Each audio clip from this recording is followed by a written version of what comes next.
Hello, everybody. Welcome to a Star Wars journey on this lovely Thursday evening, wherever you are. I'm Ashley, and this is Tiffany filling in for Brandy. So we're Hi, here. everybody. We're happy to be here with you guys tonight. We're going to be talking about The Force Awakens. We're heading into the home stretch now, finally, of our journey, which honestly cannot believe it because, thinking about it, a year ago, we were, I think, in the middle of Clone Wars, right? Mm-hmm. Is that what we were doing? So that's just unreal. Just a couple of months into this journey, we were watching Clone Wars, and here we are finally watching the sequels a year later. So comes Time flies when you're having fun, huh? Absolutely. Yes, it's been a very fast year. So we have a little bit of news. We were able to dig up some news from the past week. And want to say we got DJ Red 4 in the house. Thank you for joining us tonight. Glad you're here with us. Okay, right off the bat, I have to talk to you about the article you just sent me, Tiffany, on here we go. Joker voice. Why were you watching? I mean, really, I have to say, you just shouldn't watch at all next week because it's going to be hell for you. You're just going to be like banging your head against the wall. And I don't want you to hurt yourself, dude. Okay. Not your tongue, not your head, nothing. So, hi, everybody. Hi, Dragon Buddy. Thank you for being here. So we were just about to get into news. Tiffany had sent this to me literally like almost an hour or two ago. I don't know if you guys have been speculating from the Obi-Wan trailer that Han Solo was going to appear, but apparently when the trailer dropped, there were a lot of people that thought Han Solo was going to be showing up somehow in the Obi-Wan Kenobi series. And it turns out, like after breaking down the scene, if you look at the clip, I wish I could show it, but a lot of people are thinking it's Cad Bane. And after analyzing the clip and everything, I'm starting to believe that that's true. Mainly, the biggest giveaway is the blaster that he uses. I just cannot believe people put this much, work and emphasis into the type of blasters there are, and there's names for them, and I can't keep track of that part. But our Dragon Buddy, are you having a fight with Joker voice or what? Oh my gosh. Lots of back and forth going on in the chat right now. I think the trench coat kind of gives it away a little bit more. Han was more of the leather jacket type deal as opposed to, that real skinny featured silhouette and with the blaster. So I'll be interested to see what actually happens. I mean, this is going to be awesome. I'm excited to see Cad Bane live action again. I mean, we saw him in Boba Fett, and then they killed him off, supposedly. I'm holding out hope that he is alive. So I would love to see him again in live action. So this would be awesome. Bring it on. And you helped me with the timeline, too, because I can't keep timelines straight. It's like... Right. I feel like it's going like this for me. So, it does not make any sense for it to be Han Solo. He'd be like, what, a teenager or something like that? Teenager now. Yeah. And I can't remember, because I saw Solo once, and that was with Brandy last fall when we were getting into that. And I can't exactly remember what he was doing at that point, but he was definitely probably not involved with any of this business. I don't see him going up against an Inquisitor. Someone with that kind of skill. Only Cad Bane could actually take on an Inquisitor. So that's what I think is happening in this scene from the trailer. So, and it looks like, Joker voices Han Solo makes no sense in the Obi-Wan story. So, I agree. I think that we're going to see Cad Bane. So I'm excited for that because I want to see him again, live action. So, so thank you, Tiff, for finding that. Really wanted to discuss that with you. Yeah. And we got to talk about Christopher Lloyd being cast in season 3 of The Mandalorian. This is exciting, right?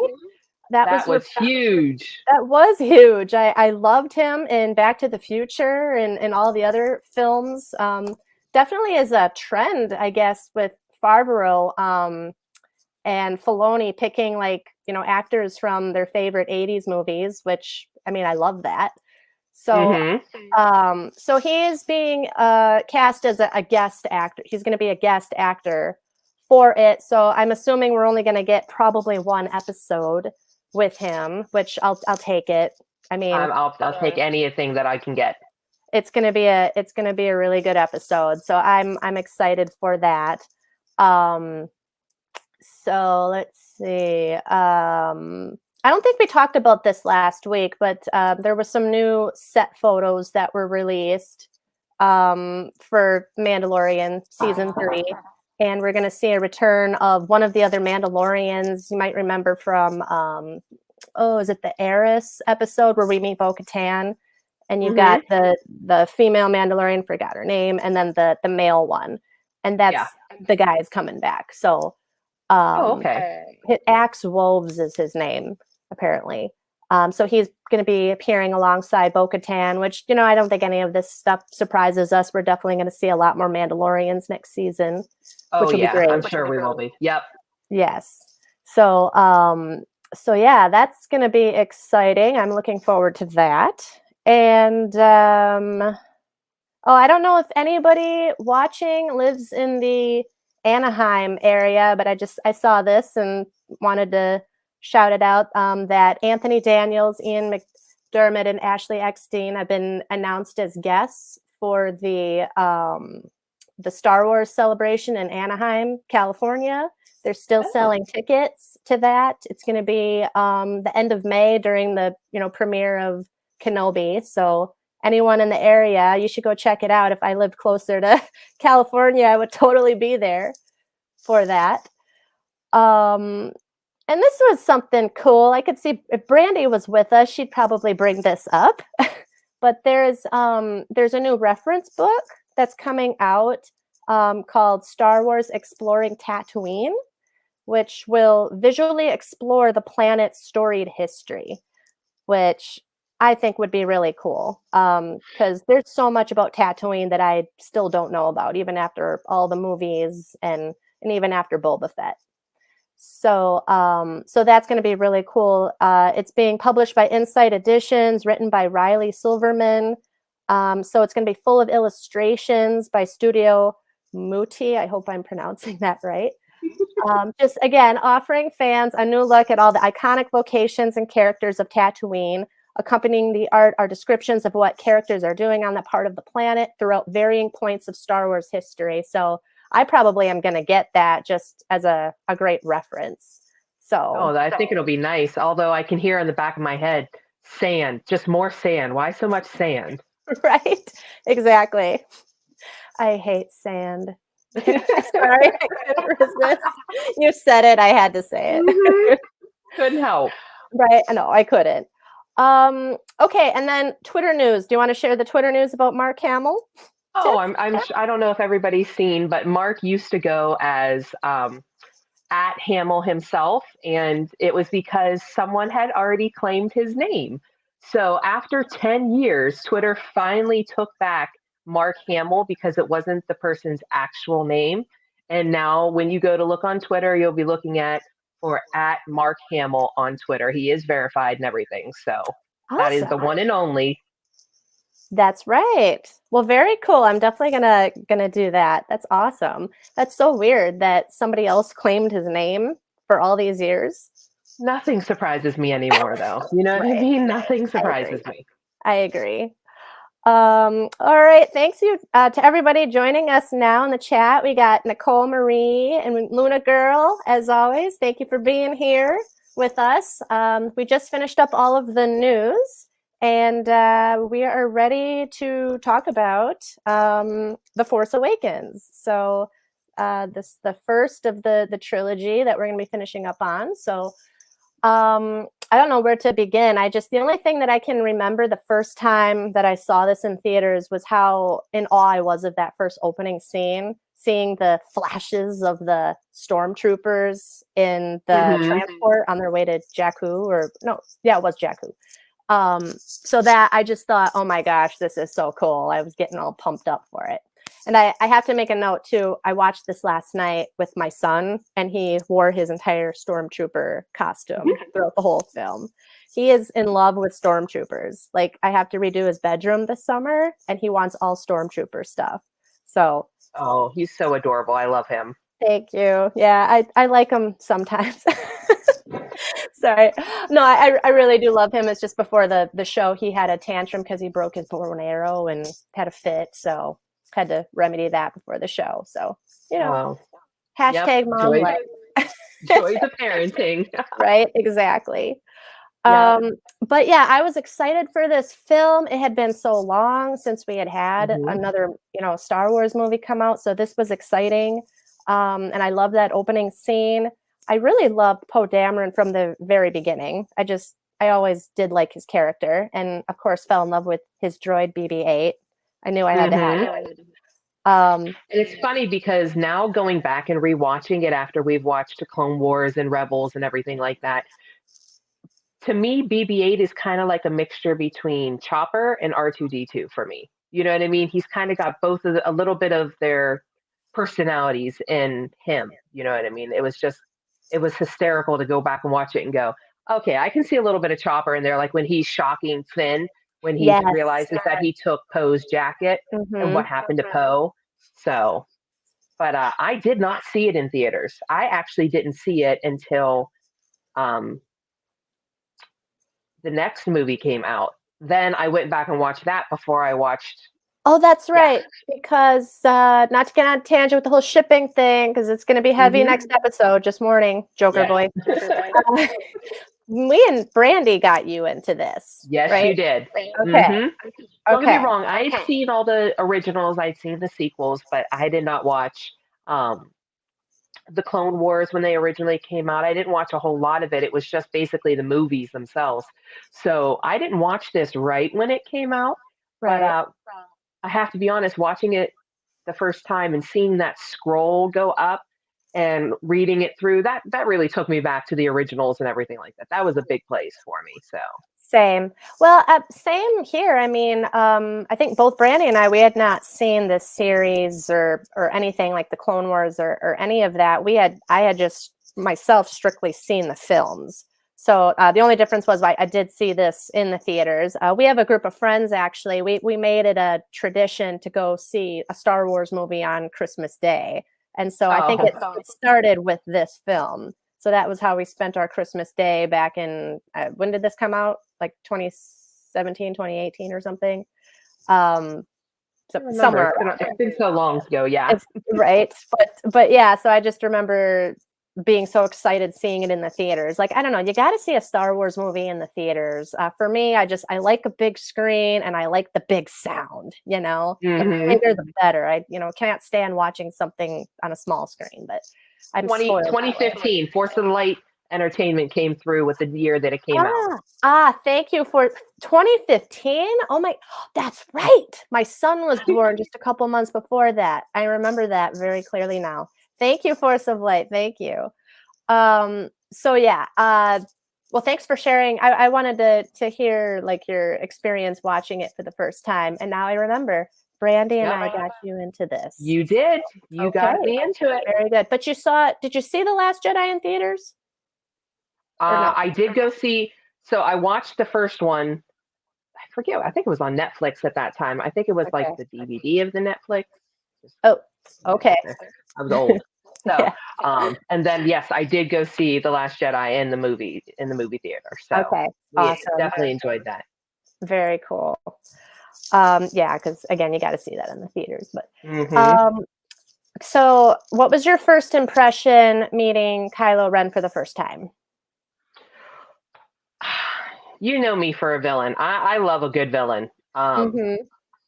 He was everything I expected. You know what I mean? Like when we first meet Darth Vader, you don't get the same presence as I got with Ren. I enjoyed watching him. I do love Adam Driver as an actor himself, and even being covered up for like 80% of the movie. Yeah, he really does a good job. Darth Vader wannabe. I really enjoyed him and I love villains. I'm sorry. They don't even need to have a good backstory. Like, I don't care why they became a villain. The good ones do. I mean, Yeah, but I mean, I'm okay with it. Just be bad. Just own mhm. it in your own right. I'm bad. I get it. I'm going. That's We're wearing I black, like so I those. guess we're bad. Oh yeah, Yes, I I gotta show know, off my right? new Mando shirt. Sorry, I got a new Mando shirt at Kohl's. I just wanted to show it I off. love it. Thank you. Add it to my collection of TV and movie memorabilia. Um, so I agree. I love a good villain. We're kind of known for that. Me, Brandy, and Tiffany. We always seem to fall in love with the bad guys. I don't know why. They're interesting and they're misunderstood. I think. At least I think they're misunderstood. I would say the only bad guy like in movies that I really did not like was Thanos from the whole Avengers thing. I just really hated him. I don't relate to Thanos. For all of his strength, he was really weak character. I know that's probably going to give me a lot of shade, but I I didn't agree. like him. I mean, I just thought they built him up so much for me. So I Hmm. mean, I just Yeah, whatever. I agree completely. So yeah, I liked Kylo's intro. I thought it was interesting how they kind of really upped up the whole use of using the Force, and taking advantage of the technology that they have now compared to when the original trilogy came out. So my example of that is Kylo stopping Poe's blaster fire with his with the Force, and you're seeing it like in midair. I thought Just that was sitting really there. huh? Like he wasn't even concentrating on it. He was taking care of what was it, Laura Santeca, and it was just still sitting there. And that is Yeah. an extraordinary show of strength for me. Mm-hmm. Yeah, I thought I was impressed by that because yeah, he's just kind of like in the background, so it just shows you like the kind of strength, like his strength with the Force. So I'm immediately intrigued when I see that they're setting the standard right now of where he's at in terms of his skill with the Force, and that's what leading up to his run-in with Rey, what is going to make it so compelling, and that's what was so intriguing to me. With all of that.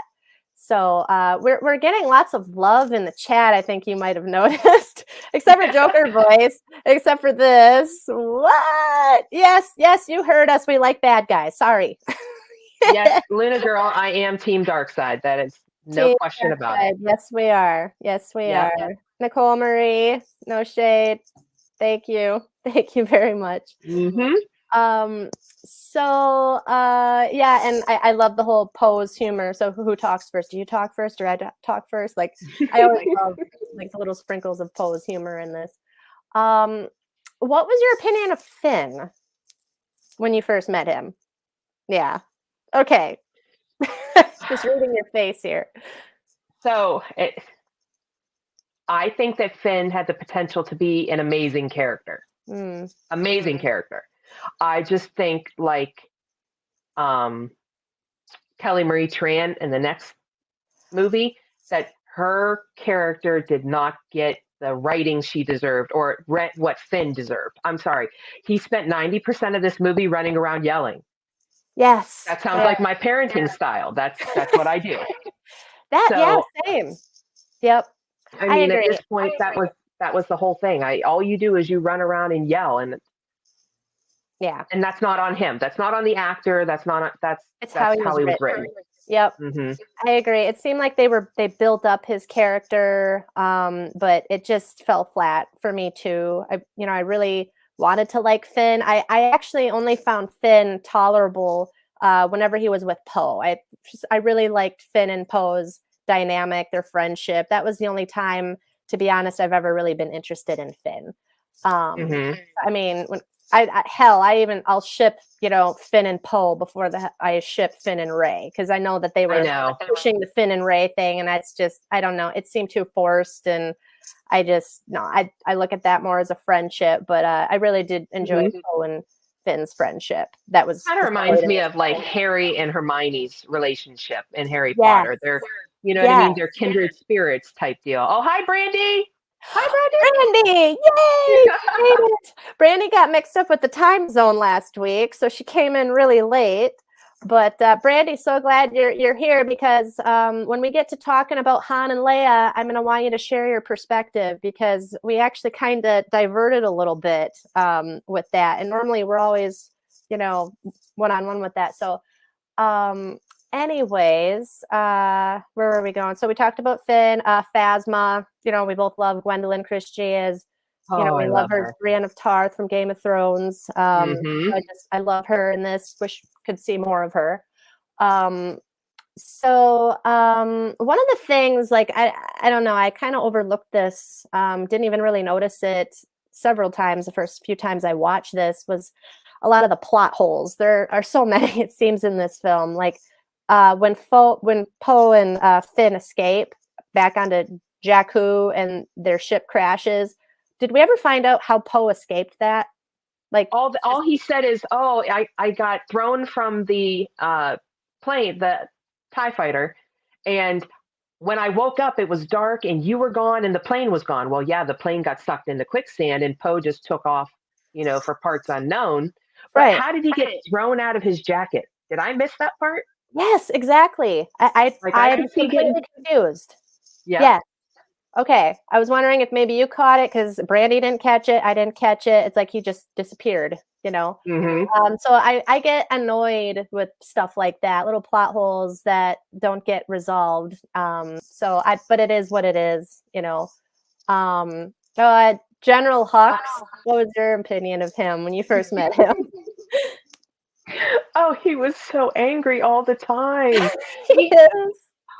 I mean, considering that he and Ren they both have Snoke's attention, but it seems like he's like the little brother who's always constantly fighting for daddy's attention. And he figures if he's louder and angrier and, if he does stuff, then maybe he'll pay attention to me.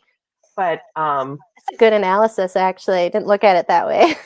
Yeah, I wanted to like Hux. Like, truthfully, I wanted to. Same. But I don't mind him. I actually did kind of like him, but you're right. He does whine and scream a lot. I feel like it's constantly a battle between him and Kylo of who can scream the most. But I love Brandy's analysis of him. She put it so eloquently. He's the perfect ass-kissing imperialist. Those are her words, not mine, and it's true. She's right. She is. She's always right. One of my favorite lines from the movie, why does everyone want to go back to Jakku? That is a good line because it seems like that's always happening. Why does everyone want to go back to Jakku? I know. Every time you turn around, they're like, "Oh, we have to go back to Jakku," and it's like, right? No, let's go anyway. But let's go away. Right? Exactly. So Dragon Buddy agrees with us. It seemed like everything in the movie was leading up to Finn. And oops, Weasley. That was the wrong quote. It was this one. Sorry. Yeah. Disappointed. Big time. And I have a question for you. Just because, sometimes I forget.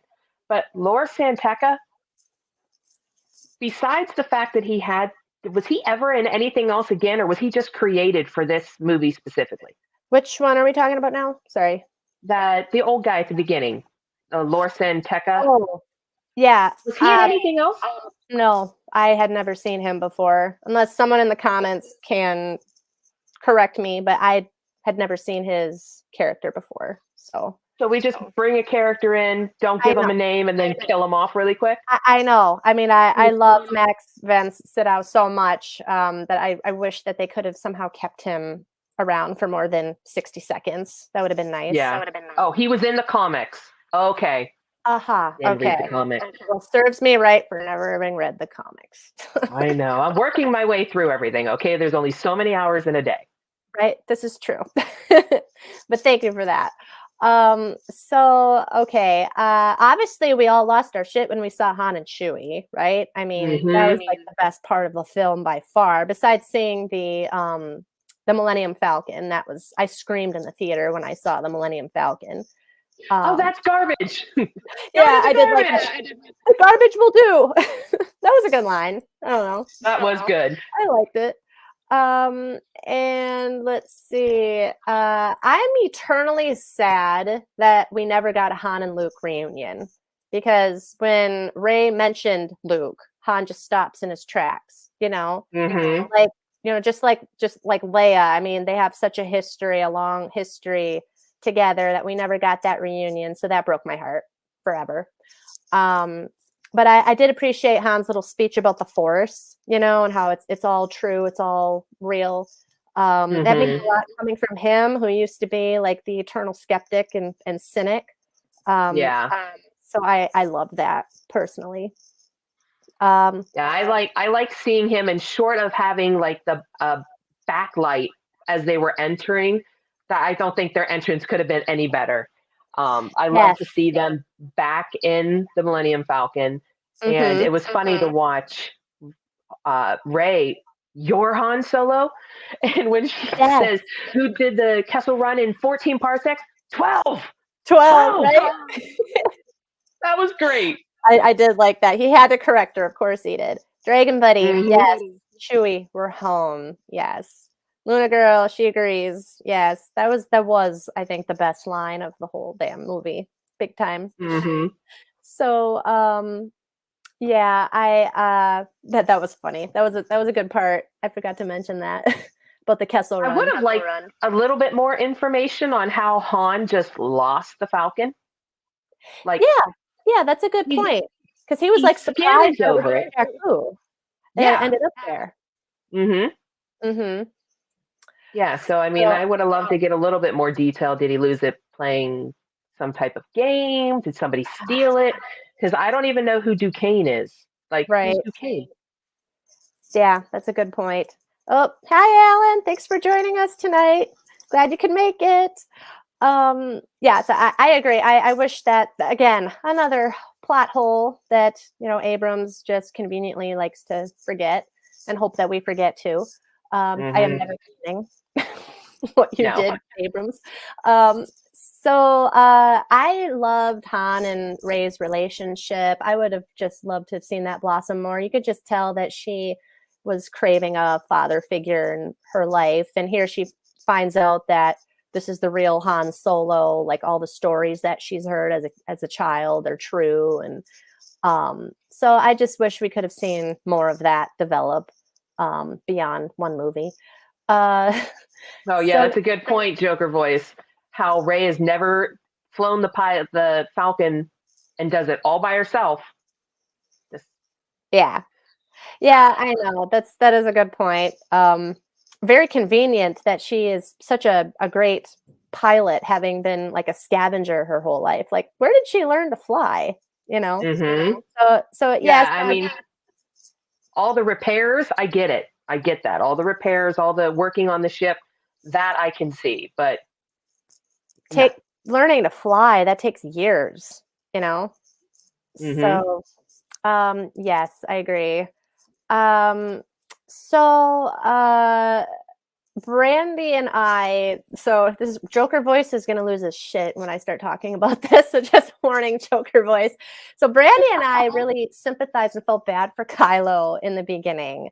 I don't know if you noticed this, but like during the interrogation scene with Rey, when she gets to him and says, you're afraid you'll never be as powerful as Darth Vader, and you see that like look in his eyes, like it's a look of like vulnerability, like you almost see the child come out in him, like she was able to reach him in a sense that no one ever has. And I completely overlooked that all the times that I'd seen this before, but that was like a moment for me that I thought, woo, there's for this child. I still feel like he's a child. But Brandy brought up something interesting when we were watching last night, and so I credit her for this. But she talks about how in the novels that Snoke had already been corrupting Ben in the womb while he was a child in the womb. That he was like whispering to him and trying to corrupt him even as an infant in the womb. So to me, that just brings a whole other level of complexity to his character, that he was born confused in a sense, and given the events that we find out what happens, it's like, can you really I say, yes, I can blame him for what happened, but when you are born with that kind of confusion already, you're not sure who to trust, basically. So I don't know. I just found that interesting. Well, and I kind of find it weird that through the time that he was with Luke, at no point did Luke bring up the fact that his father turned from the dark side, like that Right. Yeah. he had given up, that he had made the choice to take out Palpatine, and like at no point during that entire time frame did he get the true story, because I feel like he's idolizing this creature that was not there anymore. That wasn't Yeah. Anakin. Yeah. And I was disappointed with that. I really was. Like, seeing how he's talking to his dead grandfather, and he's got the, pretty much melted helmet of Darth Vader. And it's like, Yeah. dude, he like was a completely different person when he died. Like he chose the light, and he didn't die with the dark side. Yeah, I was disappointed with that. Like, you cannot tell me that Luke didn't share that story with him, so yeah, I agree. I was disappointed with the writing and the choices, I guess, with that. I mean, now looking at it, watching Luke with Grogu and seeing how he is very stuck on the idea of no attachments, that kind of thing. Thank you. Okay, so did he completely ignore everything that his dad went through to become Anakin again? And then that's why he just ignored all of it. Like, he didn't tell Kylo, well, Ben, whatever, I don't care, whatever you want to call him. Is that what he did? Like, I'm trying to piece it all together for me and make it make sense. And I think you're on the right track with that assessment. Get that scene with Grogu was very enlightening for me, and I think for everybody. And I think that it just proved that he was going down the path that the Jedi had gone down, that led to, what Vader became, or what Anakin became. The hubris, Brandy. I remember when we were talking about, like, through Clone Wars, like, you can just see the hubris of the Jedi, like this no attachments is the best way, and keeping emotions intact, and just it's almost like being cold, in a sense, like you're cold. Like, if you look at Anakin's dynamic with Obi-Wan and what he was struggling with, like, Obi-Wan was kind of the same way, in a sense. It's like, I think completely cut off emotionally to these Padawans that are, damaged and needing some kind of, support emotionally. And I think Jedis that adhere to that kind of code are incapable of that. And that's where, the Sith on the dark side have an advantage, because that's how they like to, weasel their way in and cause confusion and fear and hate and, all of that stuff.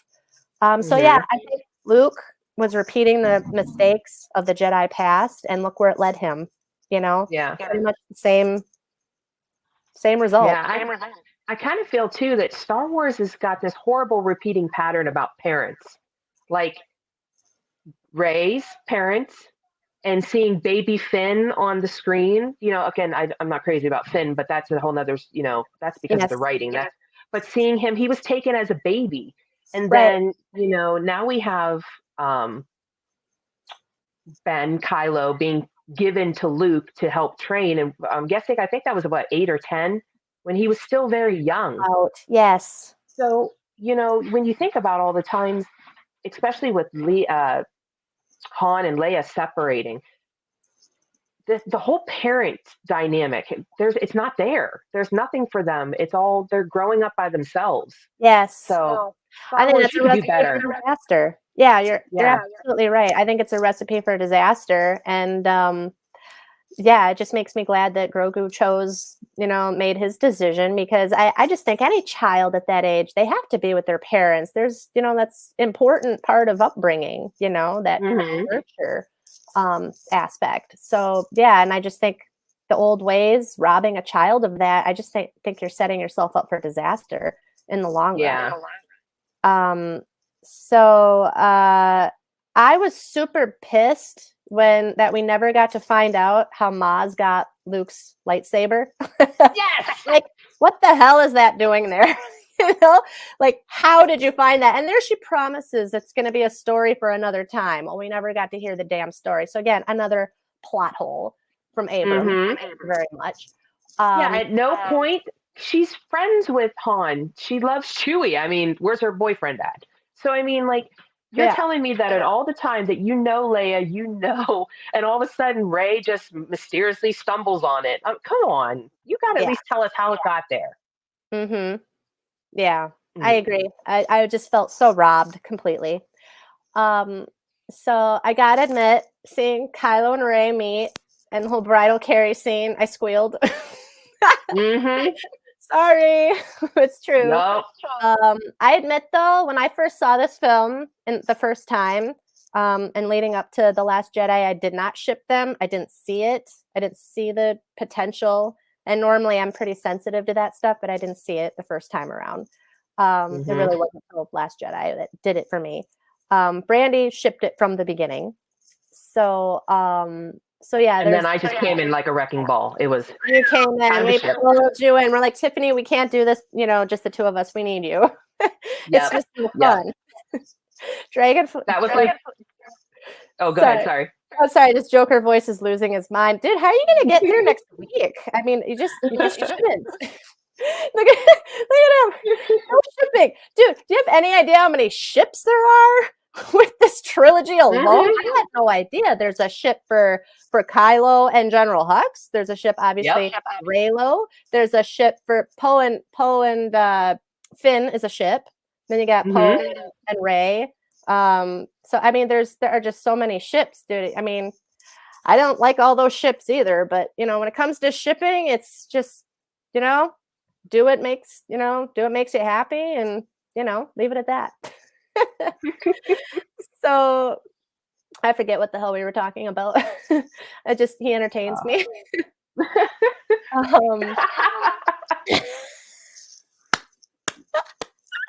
I'm just stating facts. I don't like them either. So I love seeing Han and Leia reunite again. Now this is where is Brandy still around? I saw her in the chat before, but I haven't seen her for a while. Brandy, if you're still with us, I really want you to share your perspective that you shared with me last night about Han and Leia divorcing, after everything went down with Ben going to the dark side. To me, it made sense. It made sense that Han would revert back to his old ways after such an event like that. Because if you think about it, when something that heartbreaking or traumatic takes place, we usually always kind of go back to our comfort zone, to what we know is familiar. I think it's just how we all cope with a loss or anything. And that was something I overlooked with the Mandalorian. After him and Grogu separated, I thought he was going to go off with Bo-Katan and try to reclaim Mandalore. But no, he goes back to bounty hunting and wanting to rejoin the covert. He goes back to the comfort zone. So it makes sense to me that Han would go back to his old ways. Well, and you see it in a lot of relationships, especially in the loss of a child or something like that. You do see it hard. Some people come and grow together, and then some people are pushed apart. They can't continue on together with the loss like that. And so it didn't surprise me that they didn't go too far into what happened, but kind of glossed over it. Like, listen, I had to go when Ben was gone. I had to leave, and I had to go back to what I knew. Right. I'm not a dad, and he's not a dad anymore. I mean, I don't know. Like Din did, he went and did everything he could to continue. He constantly thought about Grogu. You know what I mean? Han didn't want to think about that. You know what I mean? Yeah. And think about it. Leia now lost her husband, her son, and her brother all in one event. And she just was gone. Everything about her life was completely gone. Yep. Yeah, I agree. Don's got to take off. Thanks so much for joining us tonight, Don. I appreciate it. I agree with you completely. And I guess to me, it just highlights again how damn strong Leia is. having lost all of that. And she still continues to fight, which is why she is, without a doubt, the best female Star Wars character of all time. There's nobody stronger than her. No. So I agree with you completely. Oh, Alan's got to go too. Night, Alan. Thank you for joining us tonight. Appreciate it. So let's see. I do love, though, I love how Leia sort of channeled Padme in a sense that she never gave up hope for Ben. She still believed that there was good in him, just the way that Padme believed there was still good in Anakin. So she's channeling her mother in that sense. She still has hope, which I love about her character. So, okay, big, I really want to know this. What was your impression of Kylo when he removed his helmet for the first time? He had some amazing hair. Amazing hair for being in a helmet. Yes. Thank you. Okay, so Brandy and I, first glimpse, were like, like facial features and whatnot. He had to grow on me, to be honest with you. Like, I didn't like go, oh, he's so hot. But the hair, man, I was impressed. That guy's got better hair than I do, I know. So it was just perfect. I wanted to like run my fingers through it. Just looked so soft, soft and so well coiffed. It was just up there, and it was just perfect. And the whole time after that, I'm thinking, how do you get all that hair in that little helmet? Like, wow. So, well, and it's funny to see Rey is expecting this monster, like this horrible person, and he takes his helmet off, and she's like, "Hey, right? I know." You can't tell me she was looking at that eye candy in front of her. So yeah, that was an interesting moment for me, seeing him reveal himself. So that was cool. The whole interrogation scene, watching it, now compared to then, I mean, totally different perspectives. But so again, it just shows you how strong Rey is with the Force, and we really didn't know that at the time, because we saw how strong that Kylo is with it, and seeing him go up against Rey for the first time, that was interesting. I was intrigued, and I was hoping that they're going to explore this more, like her skills with the Force, and we do see that. So at least that was delivered in the next film. It kind of feels like she was blocked or something. You know what I mean? Like when she was left on Jakku, like they had blocked that. I don't know if that's the best word for it, but to go her entire life without recognizing that she has some type of Force sensitivity, even though she didn't know what it was, but like having that all of a sudden now it gets awakened in her. And it's like, yeah. How did that work? Well, this is something I think we're going to touch on more in the next film. But, the whole idea of balance with the Force and stuff, like Rey is, I hope I'm getting this right, Rey is the yin to Ben's yang, like the whole yin yang balance, black and white, kind of symbolism that is going on with The Last Jedi. I think that's like kind of what sets it off when she comes into contact with Kylo. I think that's what sets it off. And Joker voice is losing his mind. That's not how the Force works. Stupid. It's okay. Breathe. So, I don't know. I thought it was interesting. Like he was giving it everything he's got, and it still wasn't going anywhere. So I loved again the end of the scene, that vulnerability in his eyes. Like she got to him. It seems like nobody gets to him like that. So, so that was cool. That was intriguing. And again, I got to give a shout out to Daniel Craig. Did you know that Daniel Craig was the stormtrooper that she says you will remove these restraints and leave with the door open? Did you know that? No, I did not know that. Okay. Well, I'm a big, fan of the James Bond films with Daniel Craig, and that was him in the stormtrooper outfit. And so he's the one that she did the Jedi mind trick with. So I thought that was so awesome. Most people don't know that, but that was him. No, I did not know that. So that was a nice little tidbit. And I'm a big IMDb fan. I live on that. No matter anytime we're watching something, that. boom, boom, boom, I go right to it. And I'm like, oh, okay. So yeah, that was cool. And the comedy gold, Brandy brought this up, and it's true. Comedy gold is two stormtroopers walking up the hall, and then Kylo is throwing yet another fit, and they just turn around and walk away. Like, same guys, same. I would do the same thing. He sure has a Oh lot of my goodness. fits in this movie alone, you know? Well, he Like, just doesn't understand how to process his emotions. You know what I mean? hmm, He is so strong in the force because of all the emotion, everything he feels. He doesn't know how to convey that in a he yes, doesn't understand. It's not there for him. He has no impulse control. If if it's not evident by him destroying how many rooms? I Three, lost two? track. It Yeah. was like 3 at this point in the film. Um, so let's see here. I feel like I kind of skipped some of this in my little outline here because again, was typing with Brandy and trying to take notes at the same time. But we get Hmm. up to the point where they have reunited with Rey. So Han and Finn and Chewie, they rescue Rey, and they're getting ready to leave. And Han, being the Han that we love, that always, when push comes to shove, is going to do the right thing in the end. And so they go Hmm. back to blow up that compound with everything, and that is when the big reunion with Ben. And this is hard for me to get through because I hated it so much. Not knowing that this was the last time that Han and Chewie were going to see each other. And he says, "We'll meet right back here." Like, those were the last words that he ever said to him. It's like, oh, shit.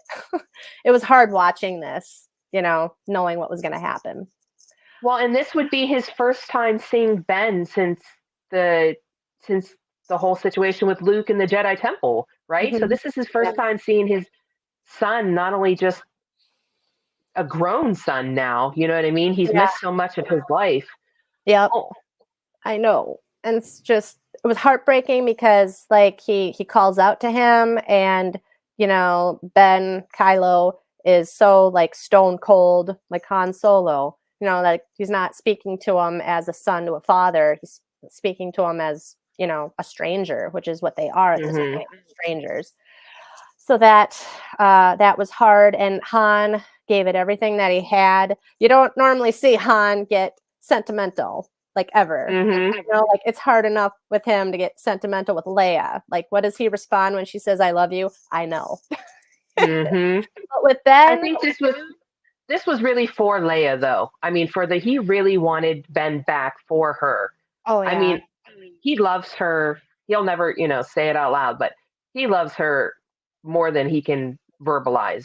oh yeah. So, You can tell. That's the thing that's so heartbreaking about their relationship and how it ended, is that love is still there. It's just that mhm. they couldn't get past what happened to their son. It's just really heartbreaking that, you know, that happened. So yeah, this part, I hated it. It sucked. I blame Harrison Ford because apparently he wanted to be killed off in this film. Like, that was the Yes, only he did. reason that he would be in it, is so that he'd be killed off. Like, couldn't they have come up with a different way to kill him off? Why did it have to be Kylo Nope, killing? he didn't want any question. He said, he did not want to come back, let alone for the one, but he certainly didn't want to come back for the trilogy. So, I don't understand that. Like, Brandy brought up a really great point when we were talking about this last night. Like, he'll do as many Indiana Jones films, as he possibly can. Like, I don't get where his animosity comes from with Star Wars. Like, Star Wars, like, mhm. put him on the map, you know? Um, Mhm. so yeah, according to Dark Wars podcast, he wanted to be killed off in Return of the Jedi. Like, why? I don't understand it. Um, so I don't get it, but I blame him, and so yeah, it Well, I sucks. do know that Star Wars was not considered to be. It wasn't supposed to be this big cult following type Right. universe. You know what I Yeah. mean? Hmm. And I think he was surprised at how big it actually became, and then he was kind of typecast for a while. I mean, Yeah, I brought that up actually when I was talking to Brandy about that. Maybe he did worry about being typecast, because that is a very real problem. But I thought that's more of a problem for like television actors, like mhm. the name of the guy that played Kramer in Seinfeld. Like, he was absolutely typecast and couldn't get a job after that series ended. Yeah. And I know we complain a lot about David Duchovny with X-Files, you know, not wanting to associate with X-Files anymore and going off and doing all these other weird movies. Like, I don't know, like maybe that's the fear, but I mean, it's Harrison Ford. I just, Right. you know, people would kill to have him in their movies. He's Harrison Ford. So, yeah, I don't get it. But yeah, it sucks.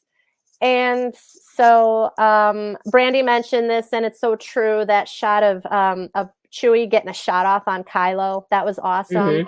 You could just tell he was in so much pain. Like, that hurt, seeing Chewie so hurt, you know. So I'm glad that he got a shot off on Kylo. He deserved it.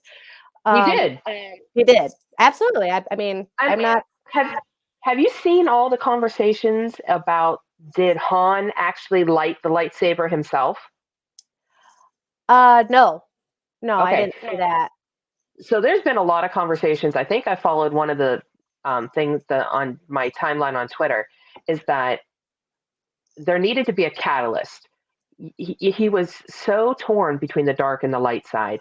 He needed to have a catalyst to really start to question things. And Right. he even tells him, you know, he's using Snoke is using your power. He doesn't care about, it's nothing about you, it's your power. And when he can't use your power anymore, he's going to discard you like anything else. And I think he was trying to look for a catalyst to kind of say, hey, but yeah, well, it backfired. I don't know. I tried to pay attention. I couldn't tell because of the struggle, you know, when he was handing him the lightsaber and then all of a sudden it ignited. I would love to say that that was the case. I don't know if it really is, but it was at least a good perspective to, you know, read through. Yeah, no, that is an interesting perspective. I mean, one could even argue that, you know, the fear got to Kylo at that very end when he was told that he would be discarded. Like, you know, that was probably his biggest fear, that he would be worthless and not serve a purpose to anyone, that Han and Leia would never take him back. So he did, in that split moment, just decided, I cannot risk that. And that's what caused him. We'll never know. But it sucked. I wish it hadn't happened, but it did. Damn you, Harrison Ford, for wanting to get killed off. I don't understand. So I guess the last few notes that I have about the film is I did like the lightsaber battle in the snow. I know it's crazy that Rey has absolutely, and Finn too, has no experience with a lightsaber, yet they're able to go up against Kylo. I know he's injured, but still, he should have been able to splice them in half, like within 2 seconds. So, yeah. Well, and you saw him with the Stormtrooper that had that, I don't even know what it is. First off, yes. I thought that lightsabers could go through basically anything but Beskar, right? That's what I thought. I mean, yeah. And he couldn't even get anywhere close, and yet he's holding his own against Kylo Ren. Okay. Yeah. Like that, that stretched it like way too far for me. I mean, I was kind of laughing, but visually though, I liked it visually, that the colors of the lightsaber with the against the snow and stuff. I thought it was pretty. But yeah, like seriously. Yeah, watching it, you know, watching this film again as a casual fan, like I don't mind it. It's entertaining. But there was a lot of plot holes that are annoying, but you know, there's enough of it in it that makes it watchable for me. I can say that more about this film than I can about The Rise of Skywalker, which is going to be very difficult to get through for me. But I love the build up at the end to The Last Jedi with Rey finding Luke on Ahch-To. I think that's the name of the island that he's on. So of course I'm pumped to watch The Last Jedi next week. Joker voice, you have to sedate yourself to get through that episode. But at least I know I'm in good company with you and Brandy, Tiffany. Yes, you will absolutely. We will be there for you on that one, because that one is what really, I enjoyed this, but I love the next one. Yeah, I loved everything about it. I mean, it's probably the most controversial film, like, of the entire franchise, I think, Mm-hmm. easily. I don't know why, but I just found Rian Johnson's choices interesting and fresh and original, and we're going to talk about that. So I don't know. I'm trying to figure out how I can do this. Yeah, Dragon Buddy's already given the thumbs down. We might not get anybody watching next week, and that's okay. That's okay. You guys, we all have an opinion, and it's great. It's a great free world. I am going to watch The Rise of Skywalker after that. So I'm. Yeah, you still have not seen it. No. Oh gosh, that's gonna be interesting. So this will only be my second time seeing it since I saw it in the theaters. Like I don't even know if I own it. I gotta think. Did my husband buy it? My husband, like every time a new movie comes out, he's got to buy it. I try to break him of that habit. But when it comes to Star Wars, he has to have it. So yeah, that'll be. I have to check that out. But that's gonna be interesting to get your opinion on it, Tiff. Well, not only am I going to have to watch it once, but I'm going to have to watch it twice so I can take some notes, because the first time is just sitting there watching it. Yeah. The second time is actually paying attention to what's going on. Right, exactly. Yes, you're going to have to do that so that we can talk about it. I will say Brandy, she didn't mind it the last few times that she's watched it. It was more, she could stomach through a lot of it, I think. So yeah, and I don't know if I'll be able to do this, but just to kind of lighten the atmosphere for maybe towards the end of the episode, unless everybody's throwing up and on the floor passed out because they can't stand what we're saying. I have like a collection of these really hilarious Star Wars memes, and a couple of them I think are from The Last Jedi that I just think they're just so funny, and they always put me in a good mood after a bad day. So I want to try to somehow share them. I'm not sure if I'll be able to, but I'll try to figure it out. But so that's the plan for next week, guys. We're gonna get into The Last Jedi. Just warning you, we really like this movie. We do hard because of this movie, and it's all Rian Johnson's fault. But if you all hated The Rise of Skywalker, you're gonna be in good company because we did too. So and Tiffany hasn't even seen it. So yeah, haven't even seen it. It's all good. So oh my god. I gotta say, Joker Vice, I really just enjoy your reactions. They are so entertaining. It's great. Best part of my Thursday is seeing you hate on Ruin Johnson. He calls him Ruin Johnson. So what does Dragon Buddy say here? Passion for our fandom, one way or another, combines to hope for the future. I couldn't agree more. I couldn't agree more. Kind of reminds me of was it Hugh Laurie was at a Comic-Con once talking about fans and their just passion for anything, and he just loved that because he says he thinks the greatest evil in the world is apathy. Not being having a passion for anything. So he appreciates that, and I do too. So Luna Girl, Joker Boy, Joker will have to be sedated. Yes, I agree completely, Luna Girl. You got that right. So you have been warned. Next week, Last Jedi, we're going to be raving about it. We like it. We ship Reylo. So you've been warned. Enter if you dare. So until then, I hope you guys all have a fantastic weekend coming up. And hopefully we will see you again next week. And thanks for having me back. Yes, thank you again, Tiffany, for coming back and holding the fort down for Brandy. I hope in the future, hopefully, we can get her back, and then the three of us can talk again, because it's just so much fun when the three of us can discuss this stuff together. So yep, I agree. All right. Well, have a great night, guys. We will see you next week. May the Force be with you.